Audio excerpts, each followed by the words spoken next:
सिंह पौर को बैठे वो पावन के स्नान, झांकी बाबा नंद की सहज मिले भगवान, सहज मिले भगवान। आप सभी वैष्णव वृंदों को, भक्त वृंदों को हमारी तरफ से सादर जय श्री कृष्ण। आहा, आप नित्य प्रति सुन रहे हैं भगवान के अष्ट सखा, जो भगवान के अष्ट सखा हैं उनकी दिव्य जीवनी का अवलोकन, चित्रांकन कथा के माध्यम से आप प्रतिदिन श्रवण करते हैं। आज श्री चतुर्भुज दास जी के चरित्र के बारे में हम और आप बात करेंगे। हमें मालूम हो कि भगवान के अष्ट सखा कौन कौन हैं और भगवान के अष्ट सखाओं की इस दिव्य परिचय और उनके चरित्र के पीछे आश्रय केवल एक ही है, भगवत वृंद भगवान श्री गोवर्धन नाथ के श्री चरणों की दिव्य भक्ति को प्राप्त करना। क्यों? क्योंकि दुर्लभो मानुषो देही, देही नाम क्षण भंगुरः। बड़ी मुश्किल से यह मानव देह प्राप्त होता है और मानव देह प्राप्त होकर अगर हम भगवान के दिव्य भगवत स्मरण, उनकी भक्ति, उनका चिंतन, उनका भाव अगर हम अपने हृदय में धारण नहीं कर पाते तो फिर हमारे मनुष्य योनि प्राप्त करने का अर्थ ही निरर्थक हो जाता है। आज बात करेंगे श्री चतुर्भुज दास जी का जन्म संवत 1575 में जमुनावतो गांव में और एक ब्राह्मण कुल में हुआ। इनके पिताजी को आप भी जानते हैं, इनके पिताजी का नाम है श्री कुंभन दास जी, जो पहले से ही भगवान के अष्ट सखाओं में उनमें से एक प्रमुख हैं। कुंभन दास जी, जिनको ठाकुर जी कुमला कहकर के बुलाया करते थे। और ये जो चतुर्भुज दास जी हैं, ये भी ब्रज भाषा के कवित्त, सवैया, पद और छंदों के निर्माता। इन्होंने संगीत का एक विशेष गुण अपने जीवन में धारण किया। पिताजी क्योंकि पुष्टि मार्ग के भक्त हैं, बस पिताजी की वजह से ही इनके घर में वैष्णवों का आना, इनके घर में पुष्टि मार्ग की सेवा होना और निरंतर ब्रज भक्तों से मिलन होना, ये श्री चतुर्भुज दास जी के जीवन में स्वाभाविक स्वतः अपने आप ही ये सब प्राप्त हो गया। कुंभन दास जी ने एक ही उपक्रम किया।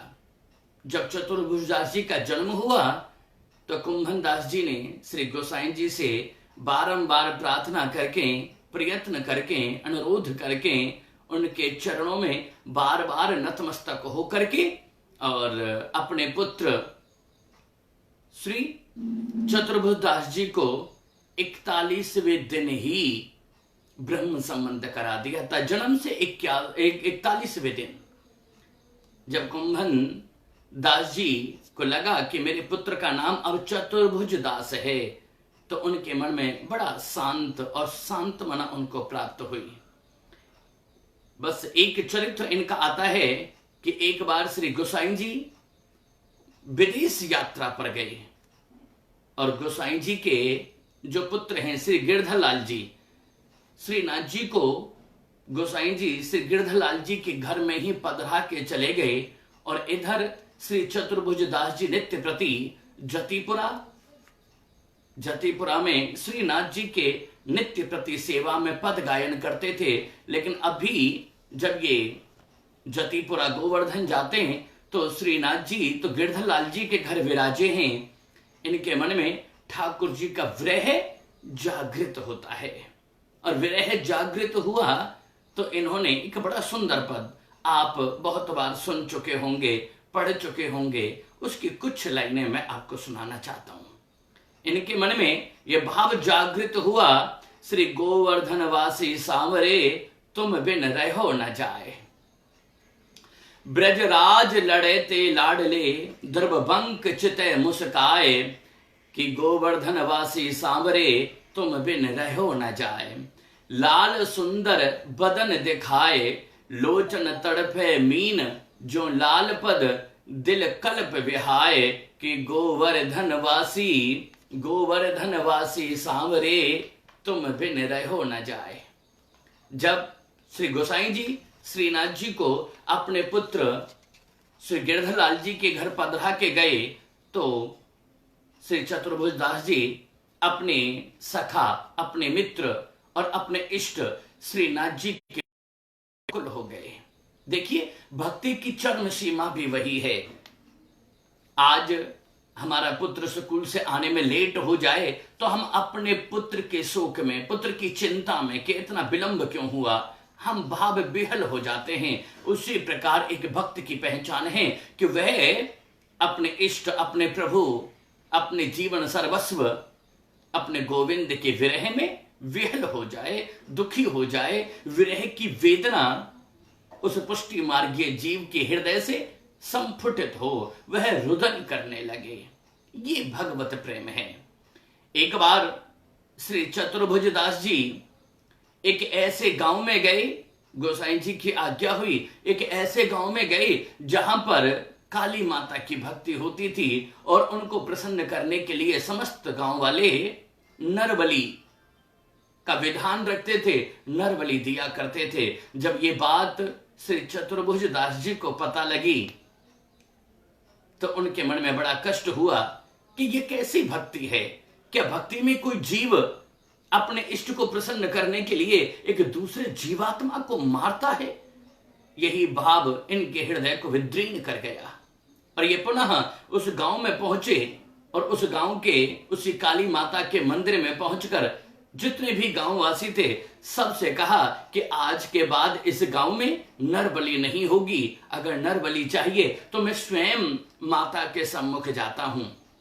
लेकिन माता या कोई भी देव या कोई भी देवता ऐसी भाव और ऐसी भावना नहीं रखता कि अगर नरबलि देंगे तो देवता प्रसन्न हो। माता कहती है कि चतुर्भुज दास जी, मैं भी नरबलि लेकर के प्रसन्न नहीं, बस इन गांव वालों ने अपनी मन जिज्ञासा से, अपनी मन की इच्छा से ही नरबलि का विधान रखा है। जब माता प्रसन्न हुई तो श्री चतुर्भुज दास जी ने उस गांव में श्रीमद् भागवत कथा सप्ताह यज्ञ का आयोजन किया और समस्त ग्रामवासी उस सप्ताह में, उस भागवत पारायण में सभी एक ही भूत हुए, एकत्रित हुए। सभी बड़े प्रेम से भगवान श्री कृष्ण की दिव्य लीलाओं का रस स्वादन करते हैं। लेकिन एक घटना घटी कि एक चोर जो किसी दूसरे व्यक्ति के घर से धन चुरा करके और उसी कथा पंडाल में आ बैठा, क्योंकि पीछे से राजा के दूत उसे पकड़ने के लिए भाग रहे थे। लेकिन वहां आके बैठा और श्री चतुर्भुज दास जी के मुख से दिव्य भागवत कथा का श्रवण करके अपने जीवन में परिवर्तन आया देखा। जब उस चोर के मन में परिवर्तन आया तो उसने वो संपूर्ण दिन वहीं श्री चतुर्भुज दास जी की सेवा में समर्पित कर दिया और अपने जीवन में वैष्णव धर्म अपनाया। पुष्टि मार्ग में रहकर भगवत चिंतन का संकल्प कर लिया। लेकिन वह चोर राजा के दूतों ने पकड़ लिया, राजा के दरबार में लेकर के गए तो उसको सजा मिली कि तू गरम गरम लोहे का चिमटा पकड़, ये तेरी सजा है। तो वह चोर कहता है कि मैं अपनी सफाई में महाराज कुछ कहना चाहता हूं कि मैंने अपने इस जीवन में कभी भी चोरी नहीं की, ये मैं सौगंध ग्रहण करके कहता हूं। जब सौगंध खाई तो ये बात श्री चतुर्भुज दास जी के पास पहुंची। चतुर्भुज दास जी पहुंचते हैं, बोले कि क्या तुमने चोरी नहीं की? जो तुमने भागवत में धन चढ़ाया वो धन तुम्हारे पास कहां से आया था? बोले कि वो धन मैंने पहले जन्म में चुराया था, जब से मैंने आपके मुखारविंद से भागवत कथामृत का पान किया मैंने अपना जीवन ही बदल दिया। मैंने पुनः नूतन जन्म को ग्रहण किया और तब से लेकर आज तक मैंने कोई चोरी, निंदा, चुगली, पराये धन को हड़पना या किसी भी प्रकार का पाप नहीं किया। ये जो चोरी का किस्सा है ये मेरे पूर्व जन्म का किस्सा है। ये बात सुनकर राजा भी गदगद हुआ और उसे क्षमा कर दिया, उस चोर को। और स्वयं राजा और वह चोर दोनों ही श्री चतुर्भुज दास जी के श्री चरणों में न्यौछावर हो गए, अपने मस्तक को रख दिया। एक और भाव आता है, जैसा कुछ भक्त वृंद वैष्णव वृंदों के अनुसार है, पुष्टि मार्ग के अनुसार है, एक लीला है कि चतुर्भुज दास जी का नाम चतुर्भुज दास क्यों रखा, इसके पीछे आश्रय क्या था। इसके पीछे केवल एक ही भाव कि जब तक चतुर्भुज दास जी का जन्म हुआ नहीं, ये अपनी माता के गर्भ में ही थे, 9 मास पूरे हो चुके थे और कुंभन दास जी श्रीनाथ जी के साथ नित्य लीला में सम्मिलित रहा करते थे। भगवान के साथ खेलना, भगवान के साथ क्रीड़ा करना, ऐसी अद्भुत लीलाएं कुंभन दास जी के साथ करते थे श्रीनाथ जी। आज श्रीनाथ जी के मन में भाव जागृत हुआ कि कुंभन, कुमला, अब से पूर्व जब मैंने द्वापर में कृष्ण अवतार लिया तो मैंने ब्रज में माखन चोरी की लीलाएं बहुत की। आज पुनः मेरे मन में है क्यों ना हम एक बार फिर माखन चोरी की लीला करें। कुंभन दास जी यह सुनकर बड़े प्रसन्न हुए और श्रीनाथ जी को लेकर के एक गोपी के घर में माखन की चोरी करने के लिए गए और माखन की चोरी कराने के लिए कुंभन दास जी ने श्रीनाथ जी को अपने कंधों पर बिठा लिया और जाकर के एक गोपी के घर में पहुंचे और ऊपर छीके पर मक्खन की मटकी टंगी हुई है। आहा, कितनी अद्भुत लीला रही होगी। ये देखिए, ये भक्तों का भाग्य है कि भक्त के साथ भगवान माखन की चोरी करने जाते हैं, अपनी लीला में अपने भक्त को सम्मिलित करते हैं। आज कुंभन दास जी अपने कंधे के ऊपर श्रीनाथ जी को बिठाते हैं। श्रीनाथ जी ने अपने दोनों हाथों से मटकी में जो मक्खन रखा हुआ है उस मटकी को पकड़ लिया और उसमें से मक्खन निकाल के खाने लगे। इतनी ही देर में एक लीला हुई कि भगवान ने जो पीतांबर पहना हुआ है वह पीतांबर खुल गया, धोती खुल गई, धोती खुल गई। ऊपर अपने दोनों हाथों से श्रीनाथ जी ने मटकी को पकड़ा हुआ है, नीचे धोती खुल गई। तो अब क्या करें? मेरे प्रभु ने तुरंत 2 और हाथ उत्पन्न किए और अपनी धोती को पकड़ लिया। ये दृश्य कुंभन दास जी ने देखा, भगवान को चतुर्भुज रूप में देख लिया और इधर गांव में से आवाज आई, अरे कुंभन दास जी कहां हो, आपके घर में पुत्र हुआ है। जैसे ही ये सुना, भगवान का चतुर्भुज रूप कुंभन दास जी के हृदय में विद्यमान हुआ और उन्होंने अपने पुत्र का नाम चतुर्भुज दास रख दिया। और ऐसी अद्भुत, ऐसी विस्तृत लीलाओं को नित्य प्रति श्रीनाथ जी संपादित करते हैं। वह उसी वजह से श्रीनाथ जी कुंभन दास जी के पुत्र श्री चतुर्भुज दास जी के साथ भी नित्य प्रति लीला करते हैं। आज एक और लीला का समय है। कन्हैया श्रीनाथ जी आज मैया नंद रानी से माखन मांगते हैं और अपने मन के भाव कितने सुंदर चतुर्भुज दास जी ने, जैसे श्रीनाथ जी अपनी मैया के साथ लीला करते हैं वैसे ही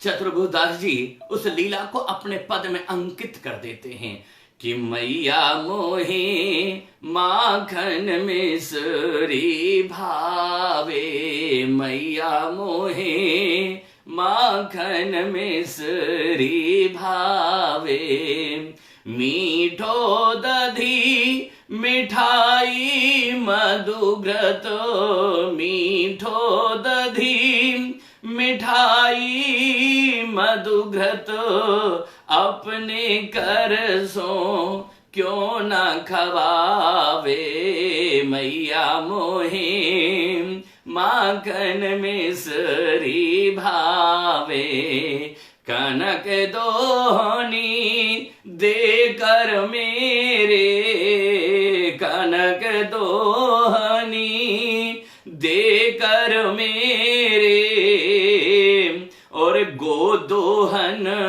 न सिखावे मैया मोहे, माखन मिश्री भावे। और आयो दूध धेनु धोरी को, आयो दूध धेनु धोरी को, भर के कटोरा क्यों ना पिवावे मैया मोहे, माखन मिश्री भावे।